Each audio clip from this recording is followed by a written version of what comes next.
Thank you, George, for that introduction. And firstly, a very warm welcome to everyone who's chosen to attend today's first webinar in our joint series on assessment that we're running with SQA. One of the things that I hope you will do after today's session is that you will share what you're learning about with regard to the new NQ unit assessment changes with your colleagues and other people within your centre. And I would also encourage you to get your colleagues and also for you also to look at our recording of the webinar once it's publicly made available on our CDN website. And that's usually about 1 week after this particular session. To help us today, it would be useful if we could get a little bit of an idea about the subjects that you currently teach and assess.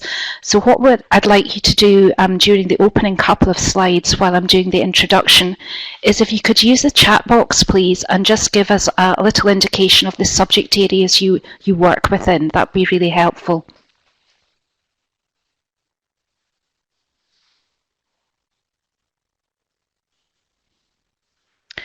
The focus for today's webinar is about providing you with a recap on important information about the key changes to assessment within the National Qualification Units for session 2016-17. In running these webinars, we set up a Padlet on the CDN webinar registration pages for all of the webinars in this particular series. And I checked today and nobody has as yet posted any comments or queries. But for those of you who've chosen to attend webinar 2 and or 3, it would be again really useful if there was any particular questions that you would like us to try to address within the content of the future webinars, if you could post those on the Padlet pages.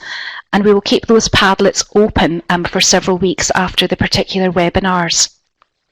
Today we'll also be interspersing the presentation with a number of multiple choice polls. So again, please interact with those and that will allow us to sense check that you're understanding what we're discussing today. So when it comes to today, Fiona Malone, our guest speaker, will be giving you some background information about the key changes affecting unit assessment within the new national qualifications. But we'll also be reminding you of some of the key dates and the timelines that will be really important for you to take account of when delivering any of these qualifications and/or units during the coming session. So I'm now going to hand over to Fiona, who will take you into the main part of today's webinar presentation. Jane. Hi everyone, it's Fiona here, just in case you wondered.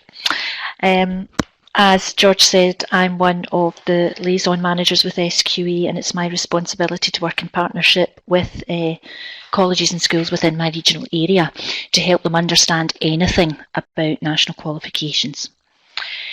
So what do I want to chat with you about today? Well, what I'd like to do with Sandra Jane is share with you what options are available to you now for assessing national qualification units during the session 2016-17, what SQA's plans are for our quality assurance activity this session, what support's available to you as a practitioner and deliverer of the NQ, and how you can tap into our Understanding Standards programme to help you with your assessment approach. We'll also highlight to you other support available via CPD opportunities, and that's both from SQA, and you'll also hear from Sandra Jane what CPD is available from CDN. We'll provide you with links that we are relevant to the content of this webinar, and you can follow up with those to help consolidate your understanding of what you hear today. And then finally, hopefully we'll have whet your appetite for webinar 2, and we can give you an indication of what preparation you would need to do if you choose to join us for that. To help us understand the plans for unit assessment for this session, let's just remind ourselves about the purpose of the new national qualifications. They were developed to support the aims and principles of Curriculum for Excellence, and that was ensuring a workforce that was multi-skilled for the 21st century.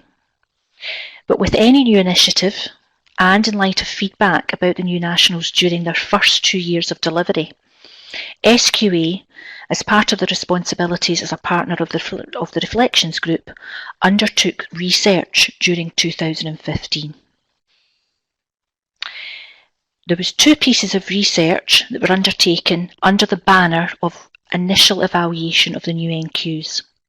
And what those 2 pieces of research did, we spoke to our national qualification subject teams looking at, in particular, unit assessment, and we also undertook fieldwork visits, talking to practitioners and candidates who were involved with the new nationals. And it's this research and the findings of this research that now shape unit assessment for national qualifications during 2016-17 and beyond. And that's even in light of the Cabinet Secretary's announcement earlier this week about planned changes regarding assessment of national courses. Units will remain for this session and beyond as freestanding, so this webinar will help you prepare for that.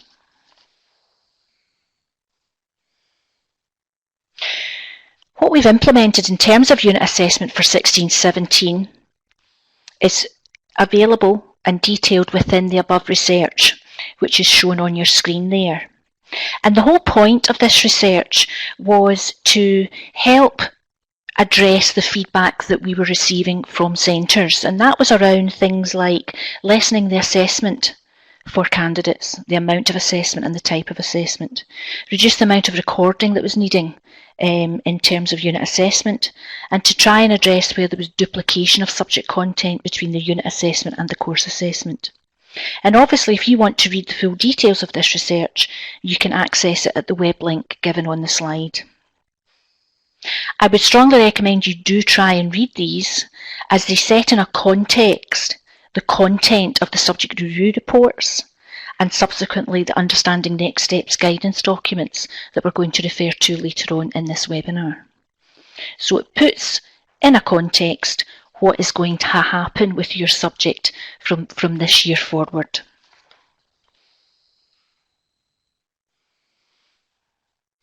If you want to know where you can get the subject review reports, there has been a subject review report published for every single subject, NQ subject, and they're available on SQA's subject webpage for NQ. Now we'll look at the structure and format of these shortly, and certainly the detail in terms of assessment will pick up in webinar 2, but this will highlight to you the content of the subject review reports and why it's important that you refer to them this year. In terms of assessing NQ, National Qualification Courses and Units, there is of course our standard documentation that you would need to be aware of. And therefore there has been, because of this research, there's been an impact in terms of what you will be doing with regard to assessment for NQs this session and beyond. So the first thing is you can change your assessment approach or practice for 16-17, and we'll talk a little bit more in detail about what that means shortly. Or you can continue with current assessment approaches that you've been using over the last few years. Or you can implement one of our new ones, that of cut-off, threshold or holistic. However, to understand fully the requirements for unit and also course assessment for your NQ subject, you will still need to refer to our mandatory documentation. And what do we mean by that? Well, we mean our course specification, course assessment specification and unit specification. And the reason that's important, along with your unit and course support notes published as usual in August and September, is because they highlight any changes as a result of first year of advanced higher, which will have been sense checked against the other levels within your subject. It refers to anything we've identified through verification activity during 15-16, and of course any critical changes that were needed as a result of Diet 2016. So those documents, those mandatory documents are still there.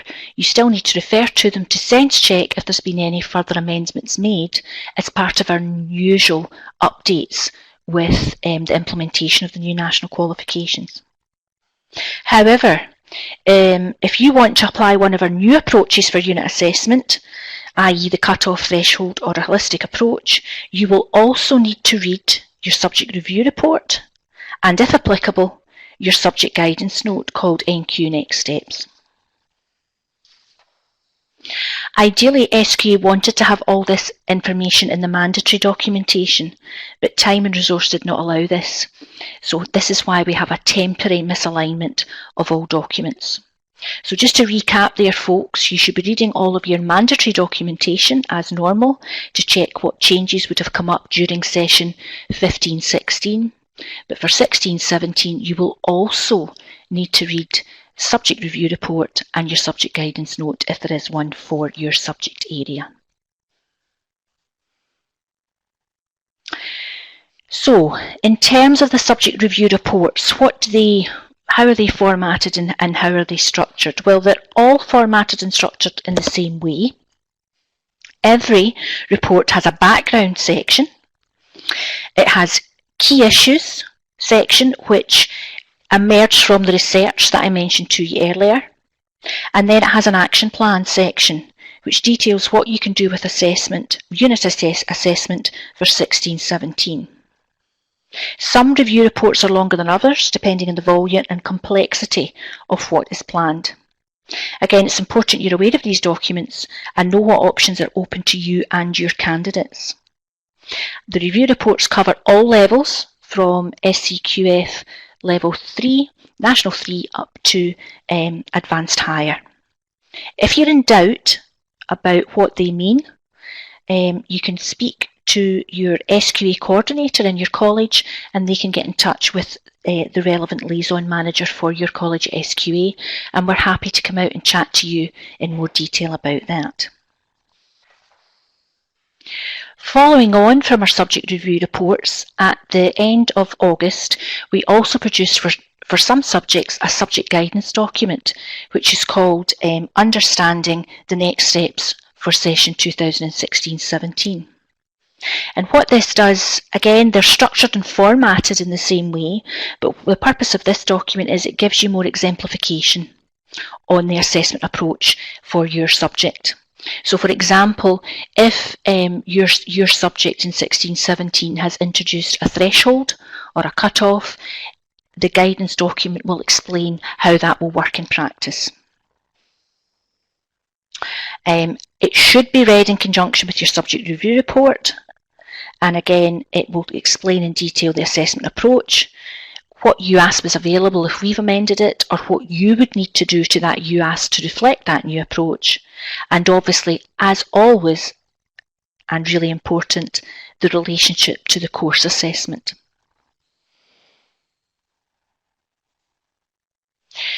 So just to recap, to make sure that we're clear so far about what you should be looking at and preparing to help you assess, there's our normal publication timeline. So at the end of August this year, we would have produced any updated unit assessment support packs and guidance documents for any of those changes that were required because of assessment issues during 15-16. At the end of this month, September 16, we'll also produce coursework assessment tasks, specimen question papers and exemplar question papers, along with mandatory documents including course and unit support notes, as we would do every year, as we've done every year previously for the new national qualifications. So please check those out as you would do normally to help you prepare for assessment this session, and that's part of the planned schedule. You can also, at the same time, check out the August update letter on your subject homepage on our open website, www.sqa.org.uk. You can check what notification of changes, so you can see what we've changed in some of that mandatory documentation for this year to last year. Coming up in October, as always, would be the annual course reports, which are published, which again gives you an indication of what's been happening in your subject in terms of internal and external assessment. And again, too, if you haven't already done so as a lecturer, you can sign up for our weekly and monthly news through that email address there, and that will also allow you to sign up for my alerts, which is really helpful this session. So anytime you put a change on for your subject, you should be alerted to tell you what that change is and to go in and have a look. I'll just go back one there. So of course, folks, apart from all that standard, usual, business as usual documentation, remember too, there's two additional things now. There's your subject review report and also your guidance note, if applicable. So what does this mean then in terms of quality assurance for session 16-17? Again, SQA, as part of the Reflections Group, agreed to undertake a review of quality assurance for national qualifications by October 2016. And again, findings from this review will inform arrangements for sessions 17, 18 and beyond. In terms of this session, one of the first changes we are making is SQA will suspend the random sample element of unit verification for round 1.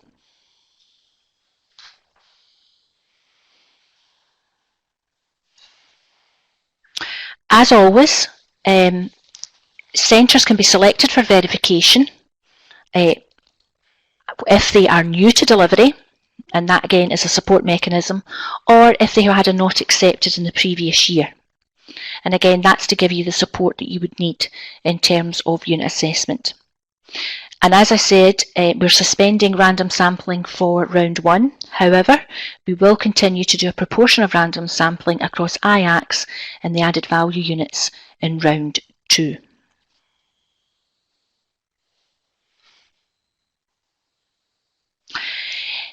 In terms of quality assurance activity, and this is important for you if you're delivering, and again, it also explains why your SQA coordinator or your quality team may come to you at certain points in the year looking for candidate evidence or asking for estimates and other things that they will do that supports the operational side of delivering national courses.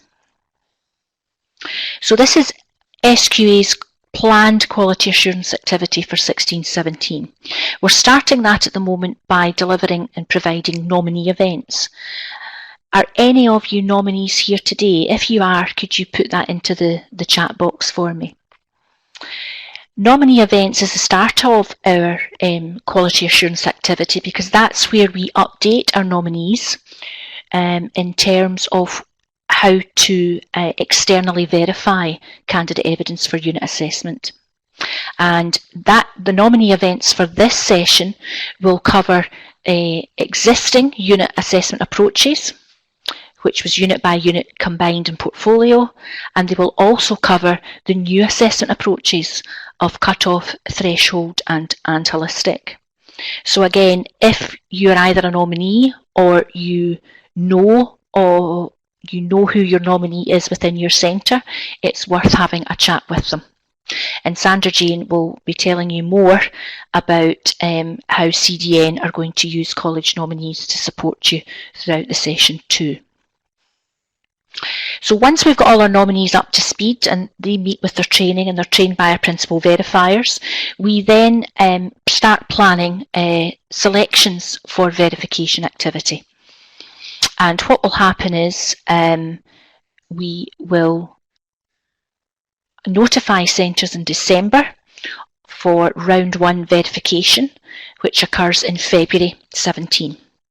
And round 1 is all about units, folks, so that's any units from National 1 to Advanced Higher.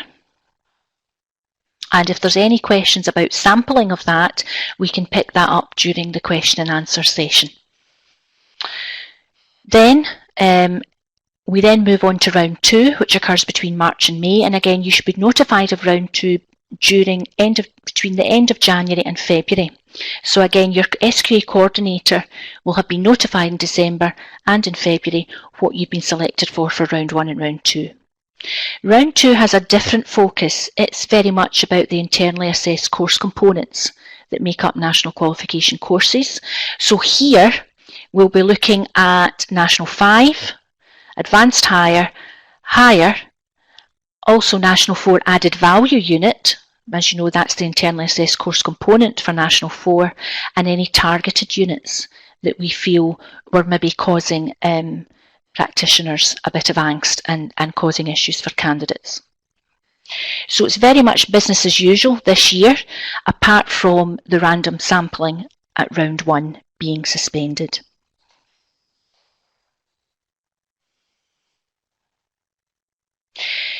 Just to explain about nominee training, invitations have gone out, and as I said, training has started, and that will run through into October. It covers understanding standards and unit assessment from National 3 to Advanced Higher, and it will cover both the old approaches and also the new ones. So again, if you don't know who your nominee is in your subject, and you want to know if you have a nominee within your centre, speak to your SQE coordinator, because they are a valuable source of information. And again, all materials from the nominee training is put up on our Understanding Standards website. And that takes me quite nicely on to the next slide, as you can see, because we do have a programme of Understanding Standards, and it starts with the nominee training events, which we've just talked about to you, but then there's also course assessment events. And they run between November this year to the end of January, beginning of February next year. And they look at both unit assessment, and what happens with that is you look at a unit specification, and you also look at exemplar candidate evidence to see how you would make a judgment around that. The course assessment events also cover, funnily enough, course assessment, and we look at what the course assessment's made up for within your subject. So in the sciences, it would look at the question paper and also the assignment. And again, there would be candidate evidence for both components of that course. And again, you would see how we were marking that and how we were coming to what was a grade A, a grade B, or a grade C.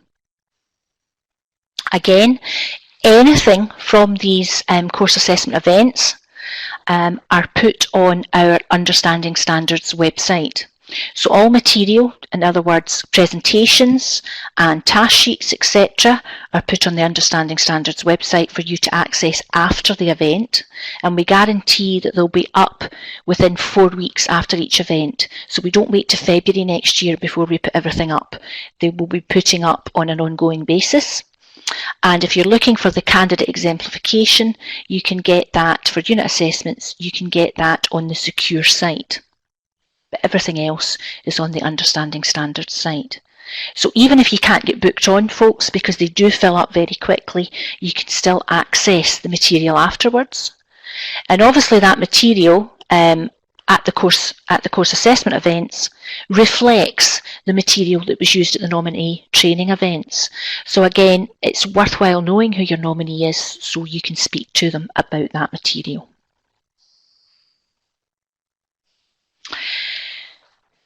We have also put in place other continuing professional development support from SQA that enhances or adds to the Understanding Standards programme.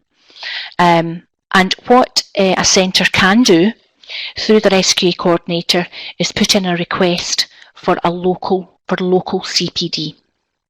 So if, for example, you couldn't get booked on to the Understanding Standards events, you were finding the materials from those events that you had accessed were not helping, you maybe couldn't get in touch with a nominee or access your nominee, and you still had questions, your coordinator can put in a local CPD request. Now, how we respond to that is we will, depending on the nature of the query, we will either phone the person involved, we will email them, or we will come out and do a visit.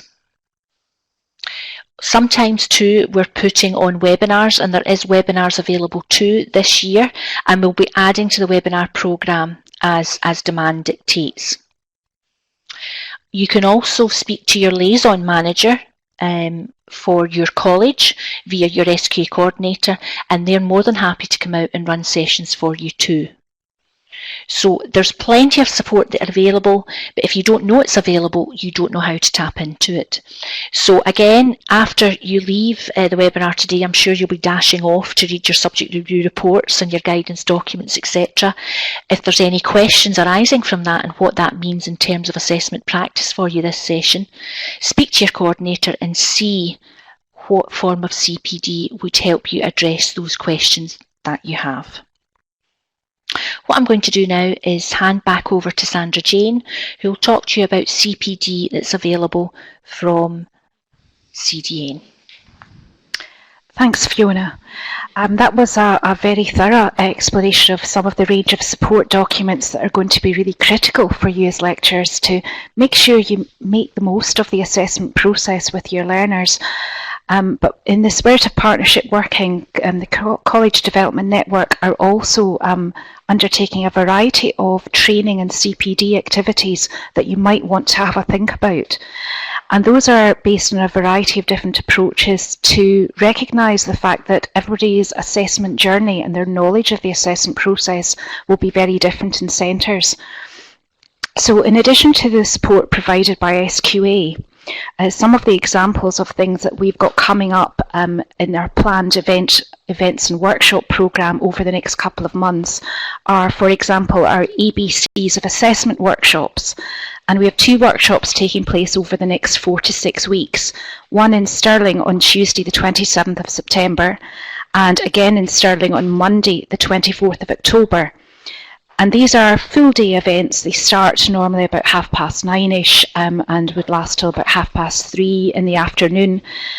And we've split up the content into 2 sections because we recognise that sometimes it can be difficult to get release away from your college for a full day.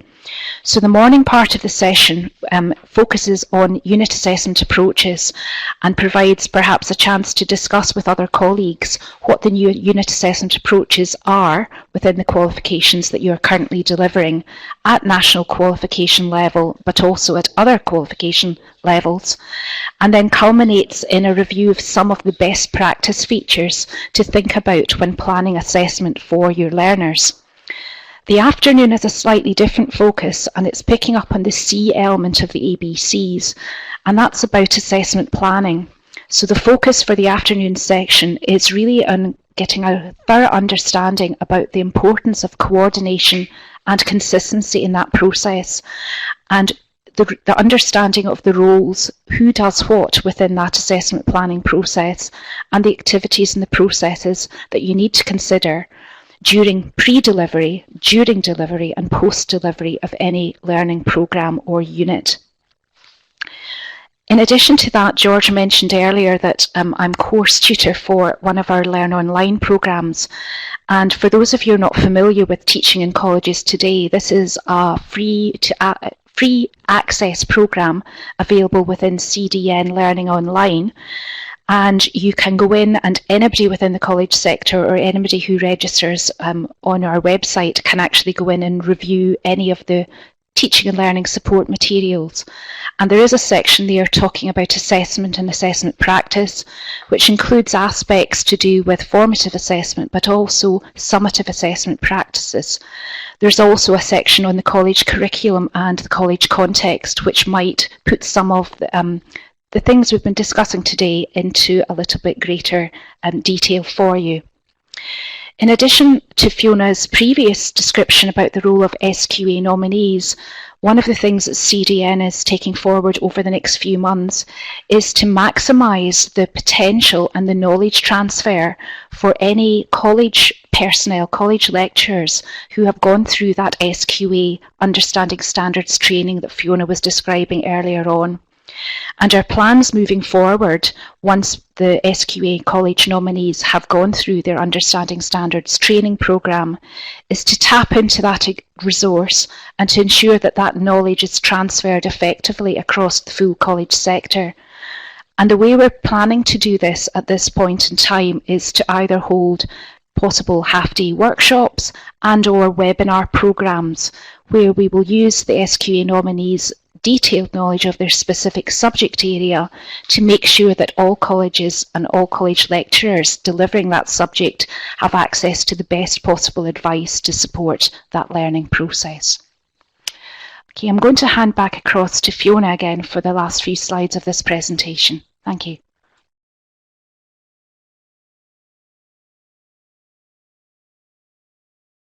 Okay, so we're going to do poll 1 at the moment. Is that right, George?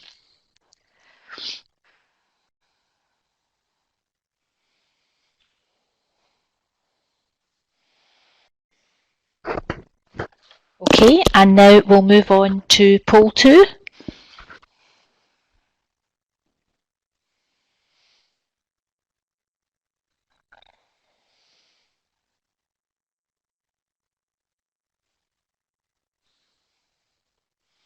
Okay, thank you very much, folks, for that. What I just want to chat to you about very briefly before we move on to the question and answer session is just some key dates. Now again, your SQA coordinator will keep you right here, but it's worth knowing what's coming up for you. These were the critical key dates since the session began at the end of August, and you can see there that there's been lots happening and lots for you or your coordinator to think about. What's coming up in October is if you have any candidates with particular assessment arrangements, the assessment arrangement request system will open on the 24th of October. From mid-November, if you're a marker, you will start to receive your invitations for the 2017 diet. And then, as I mentioned earlier, on the 5th of December, your college will receive notification if they've been selected for round 1 verification activity. So again, it was just to give you a feel for some of the operational background that goes on with the delivery of national courses. And if you're looking for the full key dates, your SQA coordinator will have a copy of those for you. Again, just to highlight to you, so you know when the exam timetable starts next year, so it gives you an indication of how long you have to actually get your candidates through a national qualification course. It will run from the 2nd of May to the 2nd of June next year, and certification day for national qualifications, and that's for any college candidate as well doing a national qualification either at your college because they're attending with you, or via a school college partnership, will be on the 8th of August next year. Anything that I have chatted with you about today is available via these links. And again, we've just put a note up there for you. So if you want to have, if you have any operational queries around assessment arrangements, for example, you can go to our website and get a list of operational contacts for you. The Understanding Standards website's there, and the quality assurance approach for this year, including verification activity dates and sampling guidance and advice, is available on that last web address there for you. And I should have mentioned to you, but I forgot because I knew this would be so exciting for you. Centres during session 16-17 can also self-select for external verification. So don't be shy, folks. If you decide that you would like to be selected for verification, just ask and we will do our very best to organise that for you this year. I was saving the best till last. And finally, again, a reminder about the web address for subscribing to our centre news.